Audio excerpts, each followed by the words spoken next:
Hello guys, मैं रुखसार हसन मोहम्मद अशरफ। आप देख रहे हैं वर्ल्ड रिएक्शन यूट्यूब चैनल। आपका हमारे इस चैनल के ताक़िरों से वेलकम। अगर आप लेना चाहते हैं इस रिएक्शन वीडियो तो हमारा चैनल जरूर सब्सक्राइब करें। उम्मीद करते हैं सब खैर होंगे, यूँ हंसते रहें, मुस्कुराते रहें। तो चलते हैं आज की वीडियो की। अब योगी साहब की वीडियो है, ये स्पीच है उनकी पार्लियामेंट में, यूपी की पार्लियामेंट में। तो बड़ी ही इंटरेस्टिंग वीडियो होने वाली है। देखते हैं सबसे पहले वीडियो, फिर देते हैं अपना रिएक्शन। एक्साइज में जगह जगह जो है इन लोगों ने एक माफिया को पूरी तरह हावी करवा दिया था हर जिले में। अभी मैं आऊंगा उस पे भी। स्टेट एक्साइज से प्रदेश को 16-17 में कुल मिले थे 12,000 करोड़ रुपए से अधिक, कुछ 12,000 करोड़ के आसपास पैसा मिला था। और इस बार 22-23 में मिलने जा रहा है 45,000 करोड़ रुपए। 45,000 करोड़। ये पैसा किसके पास जाता था? ये किसके पास ये पैसा जाता था? ऐसे ही थोड़ा कोई खरीद दे रहा है इंग्लैंड में होटल, ऑस्ट्रेलिया में टापू, ऐसे थोड़े खरीद रहा कोई। ये सब प्रदेश को लूट करके खरीदा गया है। जब हम विकास की बात करते हैं तो आप जाति का मुद्दा लेके आते हैं। हम गरीब कल्याण की बात करते हैं तो आप जाति के मुद्दे को लेकर के आते हैं। हम प्रदेश के इंफ्रास्ट्रक्चर को बढ़ाने की बात करते हैं तो आप जाति की बात करते हैं। जब उत्तर प्रदेश की अर्थव्यवस्था को $1 ट्रिलियन की इकोनॉमी बनाने की बात करते हैं, हंसते हैं। अरे साहब, 1 ट्रिलियन कैसे हो पाएगा? यूपी, अरे आपने जहां छोड़ा था आज उससे आगे बढ़ चुके हैं। यात्रा बहुत आगे बढ़ चुकी है जी। आज उससे बहुत आगे बढ़ चुकी है। और हम लोग तो इस बात को मानते हैं कि है कौन विघ्न ऐसा जग में टिक सके वीर नर के मग में। खम ठोक ठिलता है जब नर पर्वत के जाते पांव उखड़। मानो जब जोर लगाता है पत्थर पानी बन जाता है।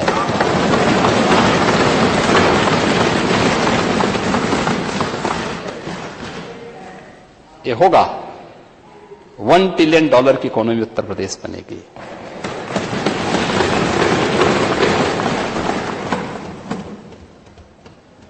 और जरूर बनेगी, इसमें कोई संदेह नहीं होना चाहिए किसी को भी। 12 से 17 के बीच में क्या हुआ था तो हर व्यक्ति जान ही रहा है। लेकिन 2016-17 में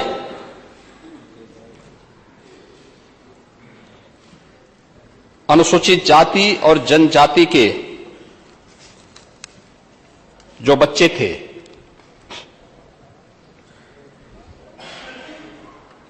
उस समय 21,21,629 छात्रों के लिए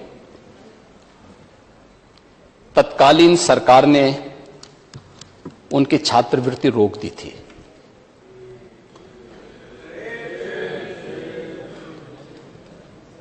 स्कॉलरशिप रोक दी थी। और जब हमारी सरकार आई मार्च 17 में, तो पिछली और उस वर्ष की स्कॉलरशिप फिर हमारी सरकार ने एक साथ देने का काम किया था। क्या गलती थी उन बच्चों की? इसमें तो भारत सरकार देती है पूरा पैसा। लेकिन बहुत सारी जैसे योजनाओं में, अभी मैं विभिन्न सेक्टर्स में आऊंगा, और यही लोग जो दलितों का, वंचितों का, गरीबों का, कमजोरों का, निरी, गरीब, कमजोर, वंचित, पिछड़े, इन सबके हक पर पूरी तरह डकैती डालने का काम करते थे, वही जब कुछ नहीं चलता है तो फिर जाति जाति जाति ये सब चलाने लगते हैं। मोदी, बड़ी विचित्र सी स्थिति है। कोई मुद्दा ना मिले तो उसी को फिर उठा करके और फिर समाज के ध्यान को हटाने का प्रयास होता है। विकास से के मुद्दे से, डेवलपमेंट के मुद्दे से, निवेश के मुद्दे से जनता के ध्यान को हटाने का प्रयास होता है। और यही तो हो रहा है, यही करने का प्रयास हुआ। जो प्रदेश के अंदर इंफ्रास्ट्रक्चर और रोजगार से जुड़ा हुआ जो सेक्टर है, अगर हम 16-17 की तुलना में देखें तो यह दुगने से अधिक बढ़ा है। आज 1,56,000 करोड़ रुपए की राशि केवल यानी 1,47,000 करोड़ रुपए की राशि प्रदेश के अंदर कैपिटल एक्सपेंडिचर पर ही खर्च होगा। एक बड़ी राशि है, पहले की तुलना में दुगने से अधिक राशि है। और प्रदेश के अंदर निर्यात, कल कह रहे थे नेता विरोधी दल कि ओडीओपी क्या हो गया? ये वन डिस्ट्रिक्ट वन प्रोडक्ट है, जिसने यहां की परंपरागत उत्पाद को, एमएसएमई को एक नया जीवन दिया है। और एमएसएमई को नया जीवन देने का परिणाम है कि उत्तर प्रदेश एक्सपोर्ट का एक हब बना है। आज उत्तर प्रदेश 16-17 की तुलना में दुगने से अधिक एक्सपोर्ट कर रहा है। 1,56,000 करोड़ रुपए से अधिक एक्सपोर्ट हमारा केवल 21-22 में ही पहुंच चुका है। लेकिन ये सच है। ये वीडियो तो खत्म हुई। सबसे पहले तो मैं ये बात करना चाहूंगा कि माशरे जो है वो फैसिलिटीज के बगैर तो रह सकते हैं, पनप सकते हैं, ग्रो कर सकते हैं मुल्क भी, लेकिन मुल्क बगैर इंसाफ का नहीं ग्रो कर सकते। तो ये वीडियो थी योगी साहब की कारनामों की, उनकी कामयाबियों की। योगी साहब ने अपने अंडर जो था उनका वो सीएम है उत्तर प्रदेश के, यूपी के, उन्होंने सबसे पहले इंसाफ कायम किया। और इंसाफ कायम करने की वजह से वसल में वो ईमानदार थे और इंसाफ पसंद थे, जिसकी वजह से उनकी ईमानदारी की वजह से उन्होंने जो रेवेन्यू इकट्ठा पहले होता था वो होता था 85,000 करोड़, उसको उन्होंने बढ़ाकर दुगने से भी ज़्यादा कर दिया, यानी कि 2,00,000 करोड़। यकीन करें, मतलब कि दुगने से भी 40, करीबन 30-40 हज़ार करोड़ ज़्यादा कर दिया। ये होती है लीडरशिप और ये होती है इंसाफ। अगर आप इंसाफ करते हैं तो यही वो पहले भी वही गवर्नमेंट थी, वही वो एरिया था, लेकिन वजह क्या बनी कि उसने बताया कि ये पैसा किधर जाता था, माफिया खाता था। ये जो पिछली गवर्नमेंट थी, जो मैं उनको पॉइंट आउट नहीं करना चाहूँगा, लेकिन जो पिछली गवर्नमेंट थी उन्होंने अपने बनाए हुए थे माफियाज। उन माफिया को मिलती थी कमीशन और गवर्नमेंट को भी मिलती थी कमीशन, और उन कमीशन का पैसा जाता था बाहर।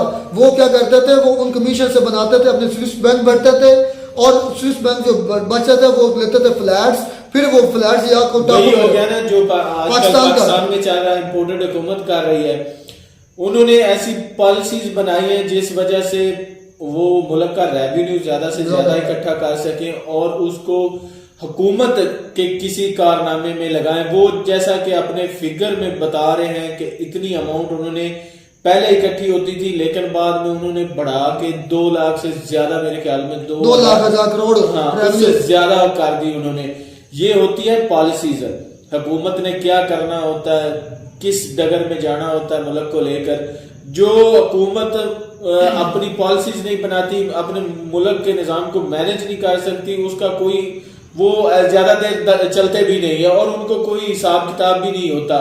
हम हजरत उमर फारूक का एक कौल था कि माशरे और मुल्क जो है ना वो चल तो सकते फैसिलिटीज बगैर, लेकिन जुल्म और नाइंसाफी पर नहीं। और मैंने जितना नोट किया है, योगी साहब जो है ना एक मुखलिस लीडर है, मुखलिस जो इंसाफ पसंद भी है और मुखलिस भी है, जो अपनी ज्यादा से ज्यादा आवाम के लिए खिदमात सरंजाम दे रहे हैं और उनके लिए उनका जो अवाम है वो उनका घराना है। और मैं समझता हूँ जब तक सांस है मोदी साहब में, मैं समझता हूँ कि अगर ये कानून है तो वो मोदी साहब रहेंगे प्राइम मिनिस्टर।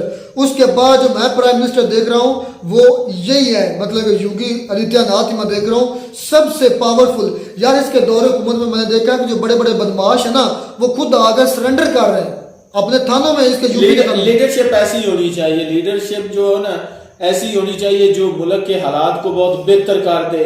मुल्क का रेवेन्यू मेन होता है, मुल्क का रेवेन्यू जो है ना वो सही जगह पे इस्तेमाल हो, जो मुल्क को फायदा दे, जिसकी वजह से मुल्क तरक्की करे, आगे बढ़े। यही होता है, लीडर ऐसा होना चाहिए कि जो मुल्क के लिए बेहतर। अच्छा ध्रुव, जो योगी साहब है आपको ये पर्सनैलिटी वाइज या उनके कारनामे आपने सुने, किस तरह के इंसान लगे हैं? मुझे तो बहुत अच्छे इंसान लगे और उनकी बातें भी बहुत अच्छी थी। उनने बहुत सारी ऐसी बातें की जो कि आजकल हो रहा है, हमारे मुल्क में भी हो रहा है। बिल्कुल। और देखें ना, पता मसला क्या देखने है, में ये बिल्कुल, मुझे भी, मैंने सादा इससे से पहले इतना ज्यादा डिटेल में इसकी कोई तकरीर वगैरह स्पीच नहीं सुनी, लेकिन मैंने आज फर्स्ट टाइम इनको देखा है। बिल्कुल साधारण से आदमी है और मुखलस है इस मुल्क के साथ, अपने मुल्क के साथ सादा सा लिबास पहना हुआ है। हाँ बिल्कुल साधारण बिल्कुल आदमी है, और मुल्क के साथ जो मुखलस होगा ना, वही मुल्क को लेके आगे चलेगा। आज के दौर में मुखलिस इंसान कम मिलते हैं, ज्यादा जो होता है ना हमारे पाकिस्तान में, तो यही हो रहा है भाई। जो आता है ना वो अपने बैंक भरता है, और वो भी बैंक मुल्क में अपने डॉलर वगैरह समेट के चला जाता है। लेकिन ये जो है ना बंदा, मुझे मुखलिस लगा है इंडियन हुकूमत में इस वक्त जो है। बिल्कुल भाई, वो सारे ही मुखलिस इस वक्त। आप फिर एक चीज आपने वो नोट नहीं की कि उधर जो उनकी पार्लियामेंट में कितना सुकून था। हाँ, हमारी हल्लड़बाजी होती है, मछली बाजार हमारे तो किसी को कोई बात करने भी नहीं देते, वो कागज वो काम दिखा रहे हैं, वो काम चले जाते हैं, हुटिंग करते हैं इधर हमारी पार्लियामेंट में ना। ऐसे लगा था जैसे मछली मार्केट नहीं होती, ऐसे ही होता है। लेकिन इधर भी बड़ा सुकून था, क्योंकि वो उनका जो है ना कामयाबी बोल रही है, उनका काम बोल रहा है, जिसकी वजह से आवाम सुन भाई। उसने काम किया है तभी तो वो फिगर गिनवा रहे हैं कि पहले इतना रेवेन्यू हमारे से पहले इतना आता था, जो माफिया खाते थे, वो भी उसमें से भी चंद थोड़ा बहुत ही जो हुकूमत के खजाने में आता था। तो उसने बाद में उसको बढ़ाकर $2,000 2 लाख हजार डॉलर से ज्यादा इकट्ठा किया, और उसको मजीद भी वो बढ़ाया गया। तो बड़ी अच्छी वीडियो थी, उनकी तकरीर बड़ी अच्छी लगी, उनका जो पार्लियामेंट में स्पीच बड़ी जो टोटली अच्छी लगी। वो स्पीच कर रहे थे तो दूसरे जो मेंबरान थे पार्लियामेंट के सुकून से सो रहे थे, लेकिन हमारे पाकिस्तान में तो ऐसा बिल्कुल नहीं होता। गुलगपाड़ा शोर शराबा तो बहुत ज्यादा होता है। ये लोगों की तारीफ भी करे, सराह रहे हैं उनके काम। नहीं, जो अच्छा काम करेगा उसको तो सराहेंगे, वो तारीफ तो करेंगे जो मुल्क के हक में बेहतर होगा। उम्मीद करते हैं आपको हमारी वीडियो लगी होगी। वीडियो शुरू तो हमारे चैनल जरूर सब्सक्राइब करें। मिलता है नई वीडियो में, तब तक दीजिए इजाजत।